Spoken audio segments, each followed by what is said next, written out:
새해 주신 하나님 말씀은 베드로후서 1장 10절 말씀입니다. 신약 성경 384페이지에 있는 베드로후서 1장 10절입니다. 우리 한 목소리로 함께 읽도록 하겠습니다. 그러므로 형제들아 더욱 힘써 너희 부르심과 택하심을 굳게 하라. 너희가 이것을 행한즉 언제든지 실족하지 아니하리라. 아멘.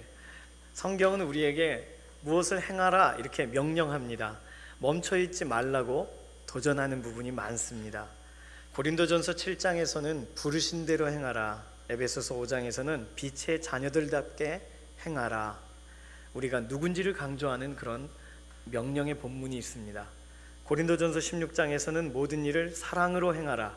사랑 가운데에 행하라. 하나님께서 우리에게 무엇을 주셨는가에 대해 설명하는 그런 본문이 있습니다. 요한이서 1장 6절에서는 계명을 따라 행하라. 배우고 받고 듣고 본 바를 행하라. 빌립보서 4장 9절에서도 우리에게 주신 명령을 기억하라는 도전의 구절이 있습니다. 선을 행하라. 정의를 지키며 의를 행하라. 로마서 13장에 이사야서 56장에 세상을 향해 나아가라는 명령도 우리 가운데 주어져 있습니다. 성경의 많은 명령 중에 우리에게 그 중에 가장 한 가지만 고르라고 하신다면 우리가 붙잡아야 될 명령은 무엇일까? 오늘 좀 그런 생각으로 오늘 말씀을 좀 살펴보고자 합니다.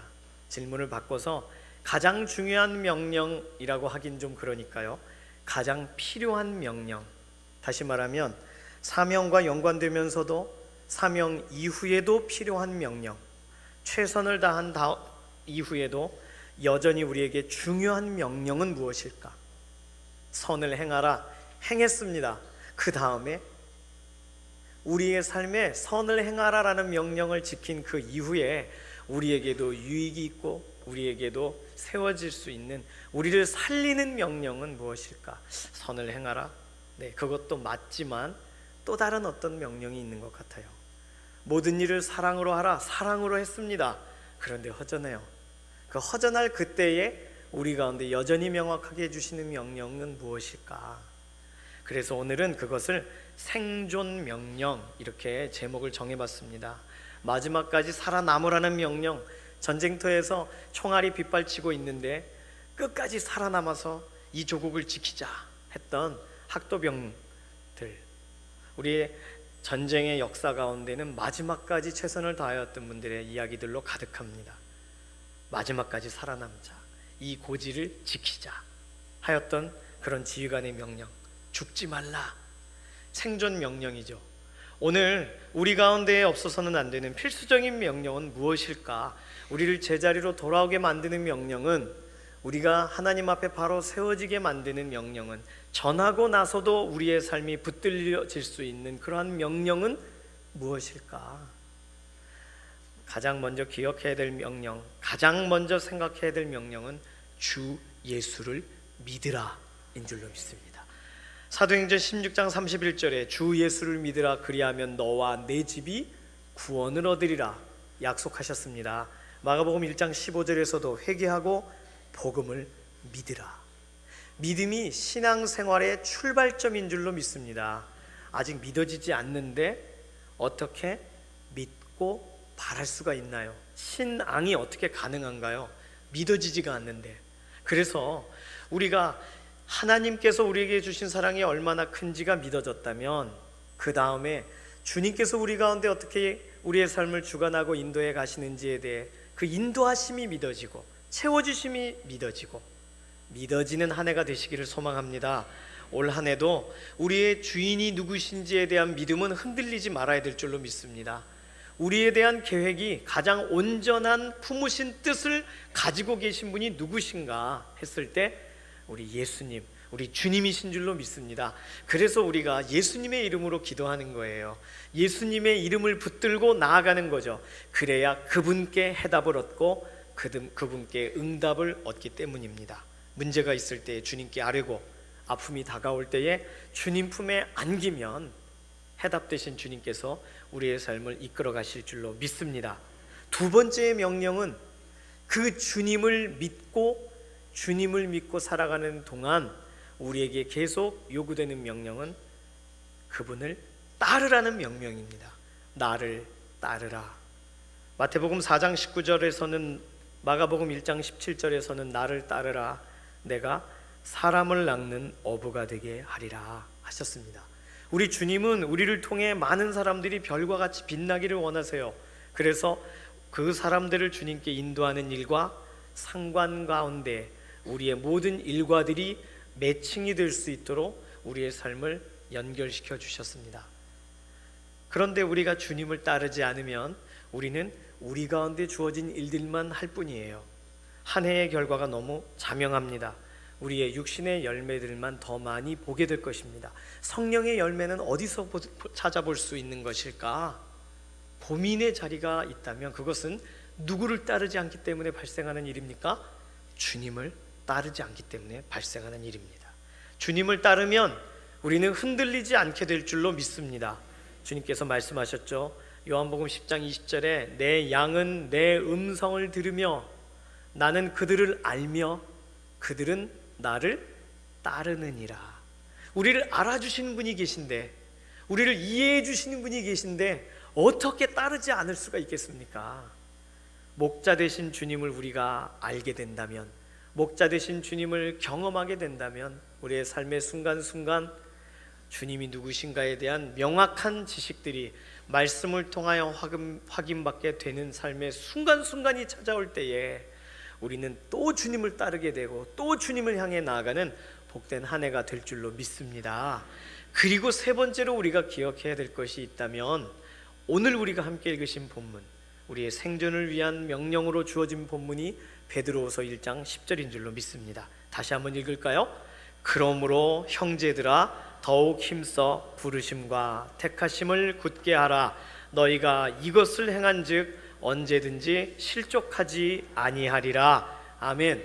우리에게는 외적인 어떤 도전이 우리를 무력하게 하거나 넘어지게 했던 것보다는 우리의 내면의 갈등이 우리를 힘들게 했던 적이 지난 한 해를 돌아볼 때 더 많았습니다.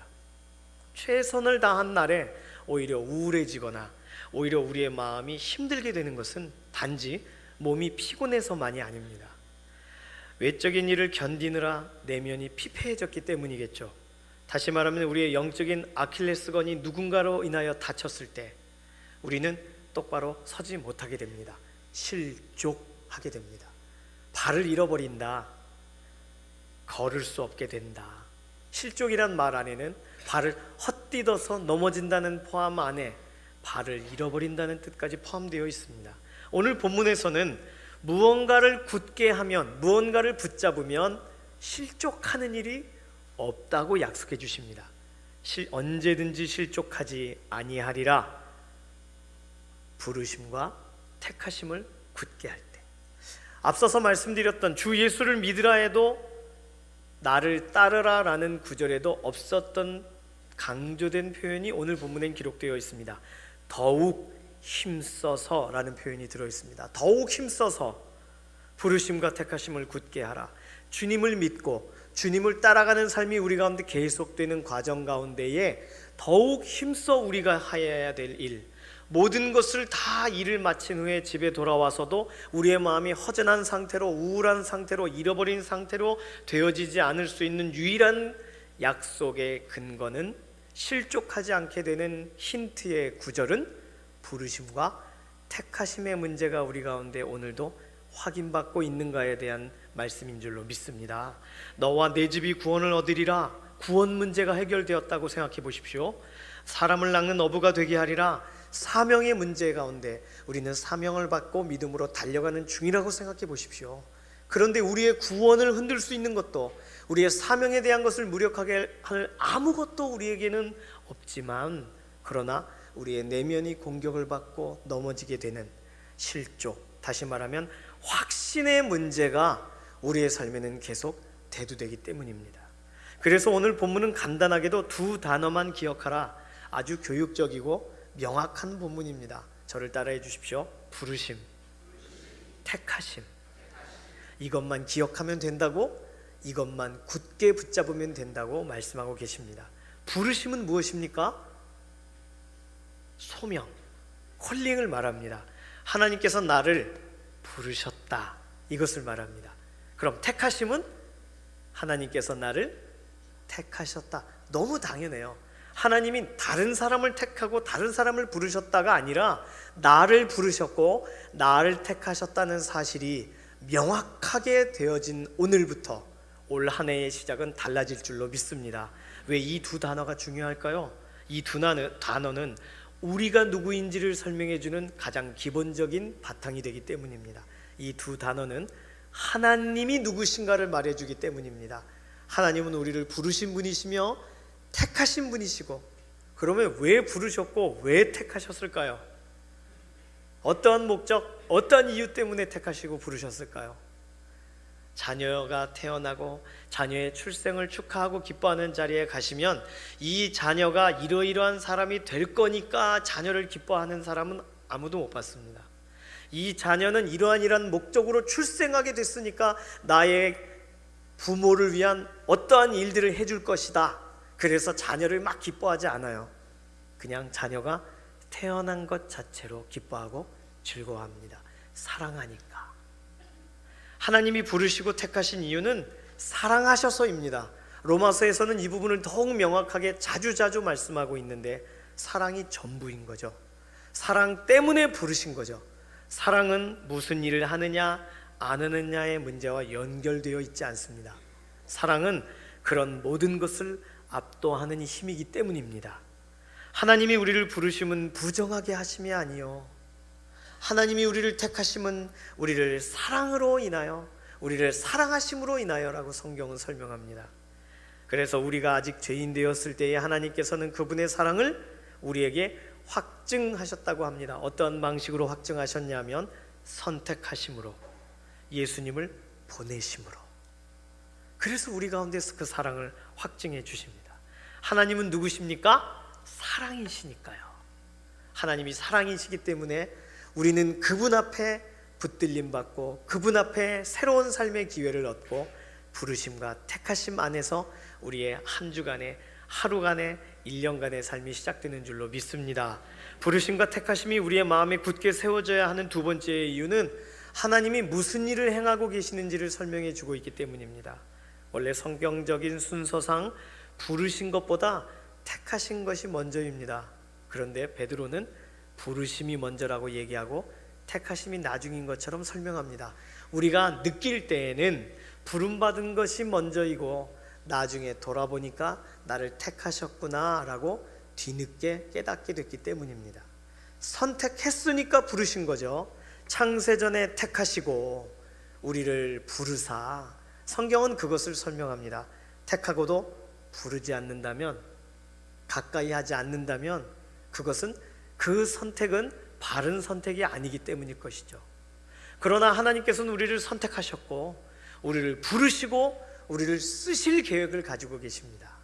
그래서 하나님께서는 우리를 떠나지 않으신다고까지 약속하셨습니다. 택하신 이유를 동행으로, 동행이라는 흔적으로 우리 가운데 확증해 주고 계신 것이죠. 그래서 부르심과 택하심을 마음에 굳게 하라고 이야기합니다. 그러면 어떻게 굳게 해야 할까요? 굳게 한다는 것은 뭘 말하는 걸까요? 오늘 베드로후서 1장 10절에서는 10절 바로 앞에 있는 본문에서는 이것에 대해 조금 더 명확하게 설명해 주고 있습니다. 베드로후서 1장 5절부터 8절까지 9절까지의 말씀을 함께 읽습니다. 베드로후서 1장 5절에서 9절. 그러므로 너희가 더욱 힘써 너희 믿음의 덕에 지식의 절제를, 절제의 인내를, 인내의 경건에 형제의 우애에 사랑을 더하라. 이런 것이 너희에게 있어 흡족한즉 너희로 우리 주 예수 그리스도를 알기에 게으르지 않고 열매 없는 자가 되지 않게 하려니와, 이런 것이 없는 자는 맹인이라 멀리 보지 못하고 그의 옛 죄가 깨끗하게 된 것을 잊었느니라. 아멘. 오늘 함께 읽으신 1장 10절에 너희가 이것을 행한즉 이라고 할 때, 무언가를 행하라 라고 할 때 행해야 될 내용이 방금 읽으신 5절에서 7절까지의 내용입니다. 믿음 위에 덕을, 덕스러운 말과 행동을, 덕 위에 지식을, 하나님을 아는 지식을, 예수 그리스도 하나님의 아들을 믿는 것과 아는 일에 하나가 되는 것으로 우리의 공동체가 세워져 나갑니다. 그 지식이 필요합니다. 그리고 지식에는 절제 가운데 인내를, 인내 경건을, 경건에는 형제 우애를, 형제 우애에는 사랑을 더하라. 1층, 2층, 3층, 4층, 5층을 올리라는 것이죠. 그러니 가장 첫 번째가 되어야 될 부분은 믿음. 내가 믿어졌는가, 믿어지고 있는가의 문제가 될 것이고, 믿어진 다음의 이야기가 덕과 연관됩니다. 그러니까 우리가 절제하지 못하고 우리가 덕스럽지 못한 삶의 모습이 있을 때 그것은 어디서부터 출발점이 다시 바로 잡아져야 되나요? 믿음의 문제입니다. 그래서 주 예수를 믿으라. 나는 예수님을 믿고 지금 이 일을 하고 있는가에서 출발해야 되는 것이죠. 그러다가 따르다 보니까 주님께서 이 부분을 절제하게 하실 때는 절제로, 인내하게 하실 때는 인내로, 형제를 사랑하게 하실 때는 형제 사랑으로 우리의 삶이 표현되고, 주님을 따르는 방식이 그렇게 주께서 명령하신 말씀을 따르는 방식으로 우리에게 적용이 될 것입니다.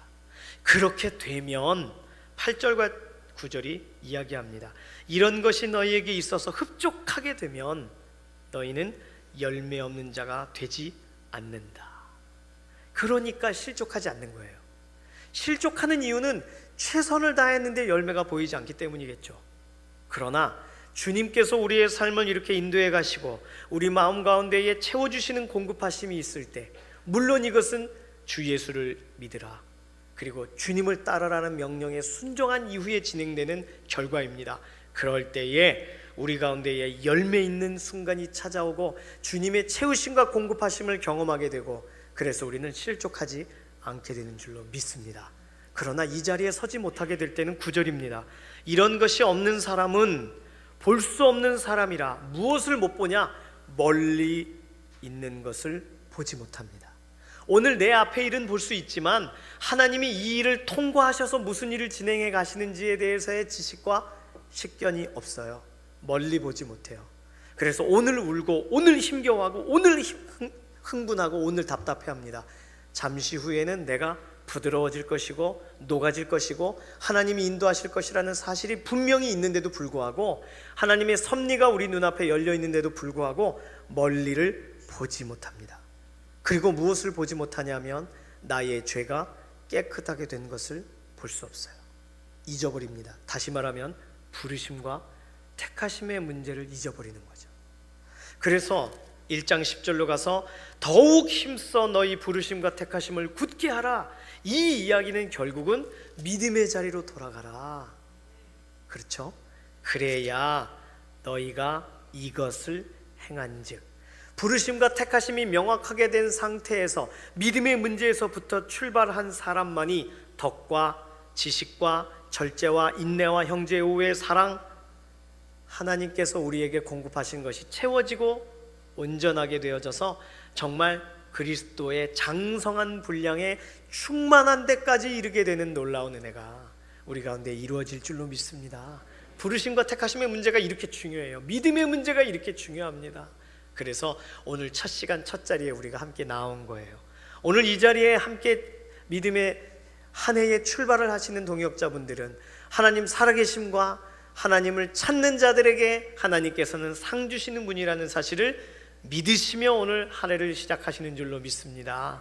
그리고 우리 가운데 생명의 주님 예수 그리스도 생명의 이름을 주셔서 그 이름을 붙들고 나아가고 그 이름을 믿으면서 나아가고 그 이름을 따라 나아가는 삶을 살아가기로 결심하는 믿음의 자리에 오신 줄로 믿습니다. 오늘 세 가지 말씀드렸습니다. 주 예수를 믿으라, 주를 따르라, 주님의 부르심과 택하심을 잊어버리지 말라.